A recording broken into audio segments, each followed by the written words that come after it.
Well met, well met. Hey, what's going on? This is Tech Maki, and this is my Noctis Vision Series episode. So tonight, as usual, I'm going to give you a little bit of backstory. Not too much, because I don't want to go ahead and spoil anything for FF15, so I'm just going to tell you a little bit about his history, and then we're going to go ahead and move into the FFBE character. Noctis is the heir to the Kingdom of Lucius, and currently he's on a quest to take back his homeland. That's pretty much what we know from the trailers and whatnot. He is able to wield the power of kings, which we've seen in the FF15 trailers, as well as the FF versus 13 trailers back when that's what the name of the game was. So Noctis, according to the Brotherhood game and a little bit of the Kingsglaive history, he is now an orphan because his king the king Regis, the current king, his father, gets killed. And his mother was killed a long time ago by what looks to be a Lamia from the Brotherhood series, and that kind of left him a little scarred for life. And he seems to have a little bit of animosity towards his father for this, because I guess his dad couldn't protect his mom or something. But either way, he is a interesting character. He seems a little bit emo. He looks a little bit like Sasuke. Kind of reminds me of Sasuke. And if you don't know who Sasuke is, you need to watch more anime. But the guy he's still pretty damn powerful, and I'm looking forward to, because I'm playing Final Fantasy 15 myself, looking forward to see how the story unfolds. Either way, he does come into FFBE as a 5-star character, and if anybody's seen my my YouTube video with my polls, then you know he's not really easy to get. Some people exceeded the amount that I spent on that, and or polled on that, and it's pretty crazy how hard this guy was to get. So he does go from 5-star to 6-star, and he does get a cool little sprite animation from it. Wish I had the sprite, but I can't find it. Either way, he's a pretty strong character. He comes in on the character screen as a prince, which, lo and behold, he's a prince. He's going to be king eventually, and he's not the first royalty in the FF series, so this isn't really all that amazing. But he does fulfill a bunch of roles, in my opinion. He can be a DD, a damage dealer, a breaker, support. He can even fulfill other roles because his character stats are pretty balanced, in my opinion. His highest stat is HP, and everything else I think sits base at like 150 or so. MP is pretty decent. He's a very balanced character. So the best abilities that I'm going to talk about, or the abilities that I think are the most notable, the ones I'm going to get into. But he has a lot. Honestly, I couldn't find a way to knock out some of the other abilities, because it seemed like I would be shortchanging him. So what I'm going to do is we're going to go ahead and talk about his Power of Kings abilities first, all of his passives. Then we're going to break into the other passives and active abilities that he has that I think are the most notable to mention. So first off, we have Short Sword's Power of Kings, right? It's attack up by 20%, magic up by 15% with a dagger equipped. After that, we have Swords, which is attack up by 20%, spirit up by 15% with a sword equipped. Large Swords is attack up by 35%. This is the highest bonus you will get from any weapon. Great Swords are his thing, apparently, which is cool. But he doesn't get any other bonus besides that. It's kind of like a combination of the other ones. Then we have Shields, defense spirit up by 20%. Pretty cool. When you have a shield equipped, doesn't matter if it's large or small, or large or heavy shield, light shield, doesn't matter. As long as you have a shield equipped, you're getting that bonus. Throwing weapons, magic and spirit up by 20% with a throwing weapon equipped. And then we have guns, magic and defense up by 20% with guns equipped. Katanas, attack and magic up by 20% with a katana equipped, and this also stacks with blade mastery, so you can get a good 70% attack up if you have both of those. Then you have spears, which is attack and spirit up by 20% with spears equipped. That was the last Power of King, and now we're going to move into these other passives and actives. So we have Fish. This calls back to his Final Fantasy 15 character because he loves the fish in the game, which I'm starting to love myself. It's not as bad as I thought it was, and the water does look pretty.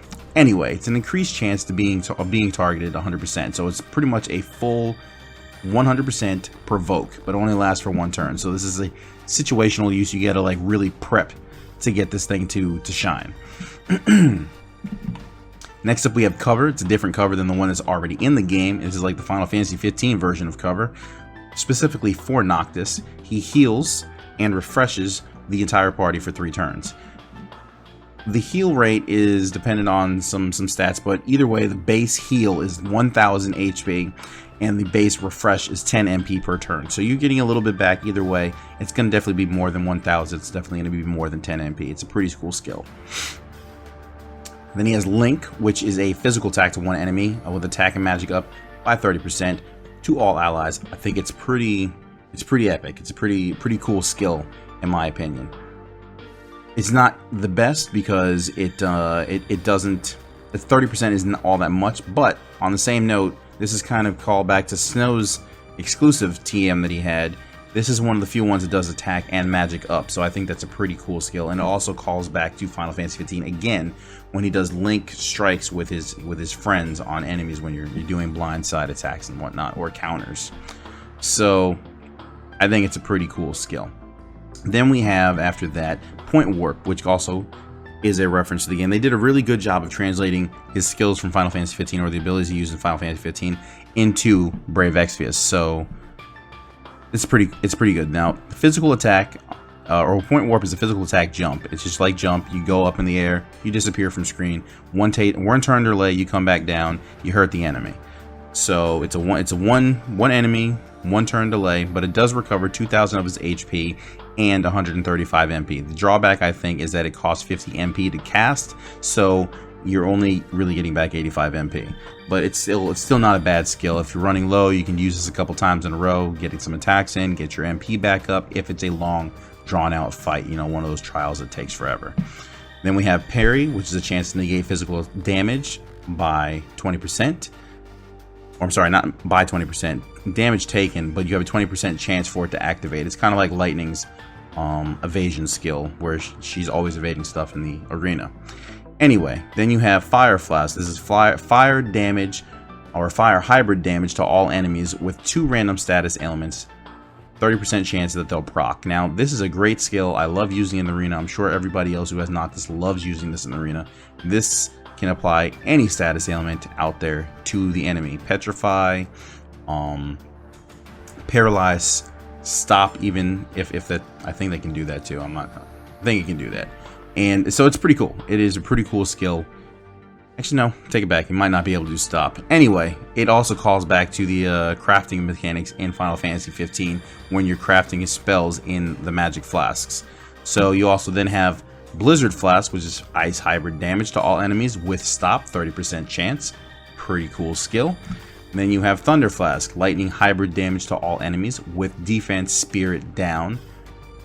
30% spirit down.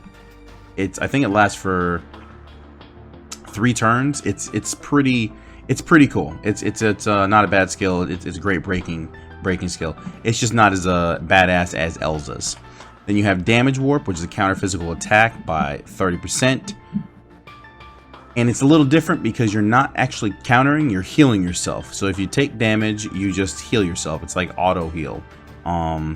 If you take damage. I actually think it's a pretty cool skill because it can proc as many times as you've been hit. And I've seen it like proc 3 or 4 times in a row, which is amazing. So the dude went from almost dead back up to nearly full. Because it doesn't actually heal for 4,000 or 400 HP. It can actually do more than that. That's why it has the 400 HP plus. I think 400 is the base, and then it's calculated from how much spirit you have. After that, we have Warp Decoy, which is negate 3 attacks taken for 3 turns. Pretty cool skill. This is one of those you can use to set up to get the other skill, Fish, so that you can call the enemy in after you've used Warp Decoy for 1 turn, and then you can make sure that the attacks are completely mitigated. It's a nice setup attack if you can do it that way. After that, we have Comeback, which also reference to FF15. When an enemy, or when one of your allies, one of your friends in the game goes down, you kind of walk up, you pat them on the back, they get up, and they're back in the fight. In this one, you just tell them to get the hell up, and they get up with 100% of their HP. I think that's awesome.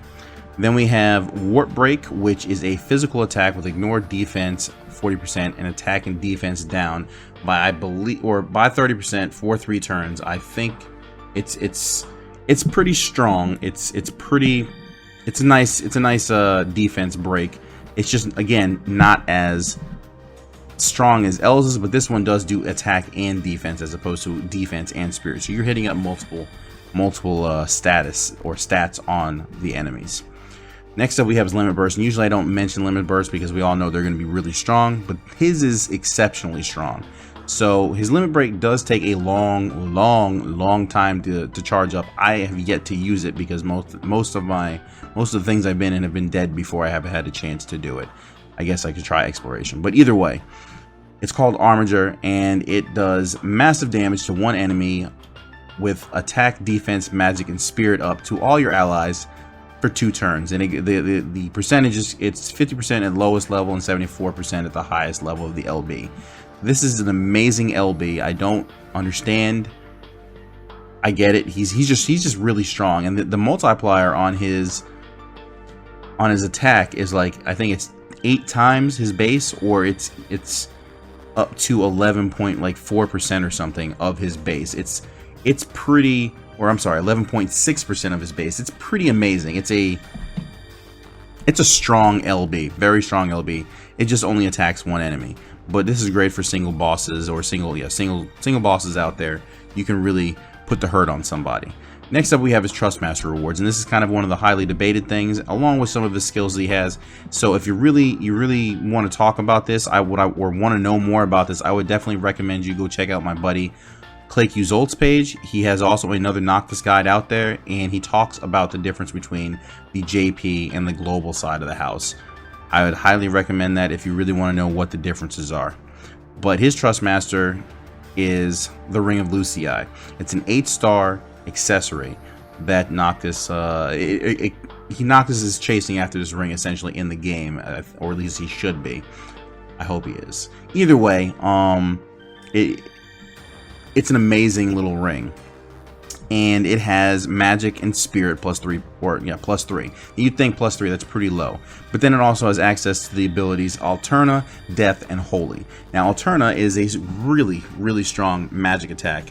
It costs 99 MP, which is insane, but it does like 5 times or it has a 5 times multiplier on the magic damage it does. It's strong, very strong, and I think it even ignores spirit, so it's like a busted skill. It really is. Then you have Death, which in this one it's a little different than regular Death. It's instant KO, 30% chance to do it, and you also do HP drain. You can also HP drain the enemy, 30% chance for this to go off. And it has physical damage on it too. It's actually a pretty cool skill. And then the Holy is a little different than regular Holy. The regular Holy is just regular, it's just magic damage with a multiplier on it. This one is a chance to negate physical damage taken by 25%, and you'll counter the physical attack 25% chance to do this with light magic damage. Plus you recover 40% of your HP, or 40 MP to yourself. It's pretty cool. So this is a very nice TM. I've only really seen one person in the arena with it. I'm sure there's others running around, but I noticed that I had somebody try to hurt me. It said Holy, and then all of a sudden the dude got back some MP. I was like, oh, that was weird. So pretty cool Trustmaster ability. Next up, we're going to talk about his Espers. Now, many are probably thinking, well, we're just going to put Ifrit on it and call it good, or maybe you just rock Diablos if you're fighting some humans. I have a couple builds, and I'm thinking I should be known a little bit now as the build guy, and I think that these are the Espers that you can use on Noctis. He's a very versatile character. He has very good and balanced stats, so you can put him into multiple roles. So I chose Ifrit, Ramuh, Carbuncle, Golem, and Diablos, and I will mention which Esper it is for every build. So first up, we're going to go ahead and talk about the free-to-play build. And this is a nice little build. I call it the Hunter's Pride. It actually, I think it's pretty strong for what it is. You're not, without even dual wield, you can still rock that 456 attack. You can get some pretty decent damage done with this setup. So you have the Blood Sword, the Force Shield, Tiger Mask, Black Belt Gi, Hero's Ring, double Hero's Ring, and 4 attack plus 10 materials.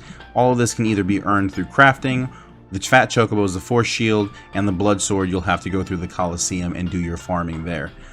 But it's an amazing little setup, I think, for free-to-play players, and this build goes with Ifrit. Next up, we have our pay-to-play build, which is the first damage dealer build I'm making. It comes in with a staggering 800 damage. And with full pots, I think this even reads as like 893 or something, and the HP is at 500 or 5,207. Is a decent MP pool, and I like to call this one Lucei's Rage. This is the damage dealer one, so like I said, it goes with a Frit, and the equipment you're running are Sakura Fubuki Excalibur, Black Cowl, Brave Suit, Genji Glove, and Celestial Gloves is new to my builds. So I'm going to say who this comes from. Lunith, this is his TM, and then you have Blade Mastery, Power of Creation, and 2 Seals of Destruction. This is an amazing little build. You can get some serious damage going with it, and you don't have you have a nice chunk of HP set up.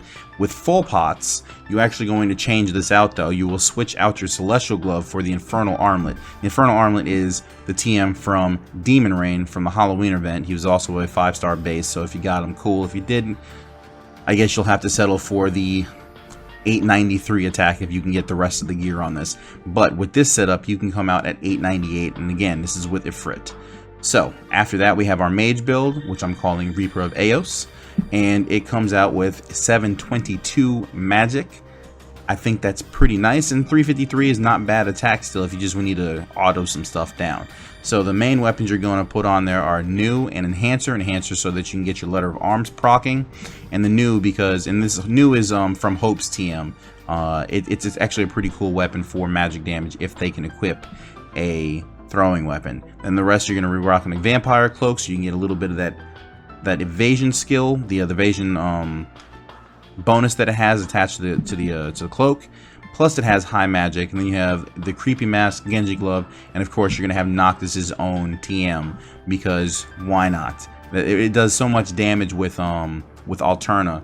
Even though he's going to be somewhat of a glass cannon in this build, 4,400 is kind of low. It's still higher than many base or many 5-stars that, maxed out 5-stars. So I think this is a pretty strong build, and with max pots, it can go up to 821 attack. Or I'm sorry, magic. It's not bad, and you're almost reaching the 5,000 mark, and your attack has gone up a little bit. Your spirit though is pretty good. You can take some magical damage with this setup. I think Reaper of Eos is actually pretty decent. Then we have the next build, which I'm sure people are going to be a little confused about. Next up, we have the tank build. Now, the tank build is a little different. It's not like the traditional tank. Why would a tank have a gun on it? But all of these builds are I'm utilized each one of the best weapons in slot to maximize their true potential. Now, some can argue though that the Ramadan pistol, which is Mustadio's TM, could be replaced by the dagger that has plus 10 defense on it. And actually, it will bring out your defense. I think it's plus 4 more defense than the Ramadan pistol is, but I think why not have that extra attack while you have a little less defense. You have 4 less defense, so you're coming in at 438 defense, and your attack will be at 535 instead of what would be the really low number at with that dagger equipped. So overall equipment: Ramadan pistol, Aegis Shield, Black Cowl, Brave Suit, Double Bracer, and 4 lunge combos. I know the 4 lunge combos might be the hardest part because having 4 fencers kind of rough, but you could also supplement these 4 lunge combos, and I think you would actually bring your HP up, but you would drop your MP, and you could use Seals of Protection on him.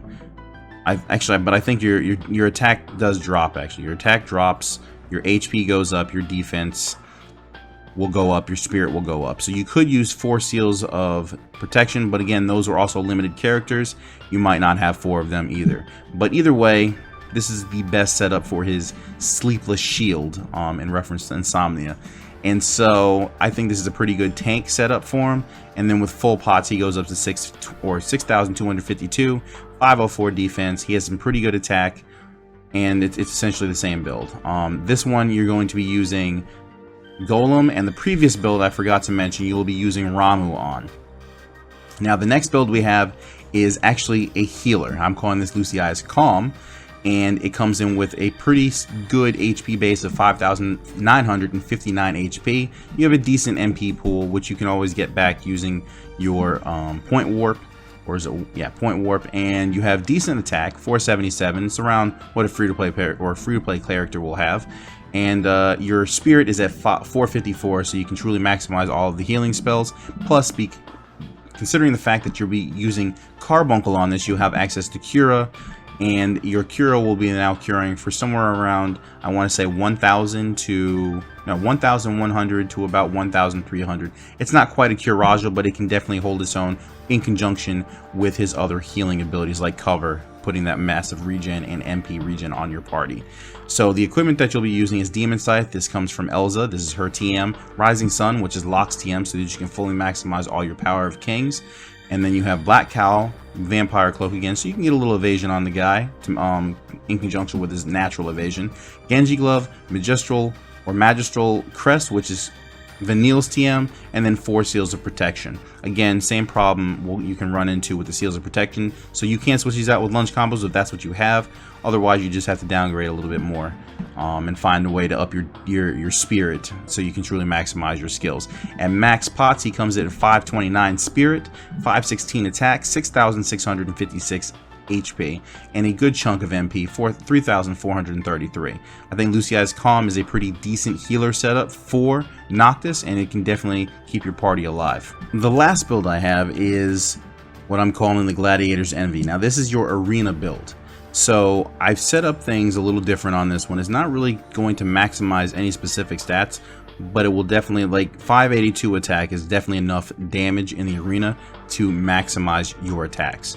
And then you have a pretty good HP pool of 7,691, and your magic is pretty decent for your hybrid attacks if you're looking to use Fire Flask or Blizzard Flask quite often in the arena. So we're going to start off with Sakura Fubuki. Then we're going to go to Deathbringer, which is Dark Knight Cecil's TM. Has Mana Eater on, so it will definitely assist you in killing more of the enemies, save for Cloud of Darkness. But you, well, and you can't even use Comeback. I don't know if I mentioned that earlier, but you cannot use Comeback on Cloud of Darkness in the arena. So either way, you'll have Deathbringer, then you'll have Black Cowl, Vampire Cloak, Genji Glove, 1 Bracer, Goddess's Protection, so that you can get all of the status element resistance out there, and that is Tillith's TM. Then you'll have Seal of Destruction and 2 HP plus 30s. Now, I think this build is pretty good, especially considering Noctis is probably going to petrify or paralyze everybody if you continually use Fire Flask on everyone. So I think this is a pretty good build. And then maxed out, these are the current stats that you will come up with. I think they're pretty strong. Let me know what you think. 8,591 HP, 346 MP, so you can use that Fire Flask over and over again. 638 attack, which again, still you're maxed out on really what you can do with that. Plus you get a little bit more magic in case you need to do more hybrid attacks, which really you should be fine. Everything's the same. I think this is a pretty good build. Like I said, let me know in the comments down below what you think about this this PvP build, if it works for you, if you think there could be modifications made to it. Anyway, so that was my Vision Series episode for Noctis. Let me know what you think. If you liked the video, go ahead and give it a thumbs up. And if you want to see more Vision Series or some more pull videos, or you just have a suggestion you want to drop in the comments down below for my next video, you can go ahead and subscribe to my channel. And again, I am a Twitch streamer. You can check me out on twitch.tv/tech_Maki, and I stream every Thursday through Sunday at 5 p.m. EST. So you can come check me out on Twitch. And yeah, Maki out.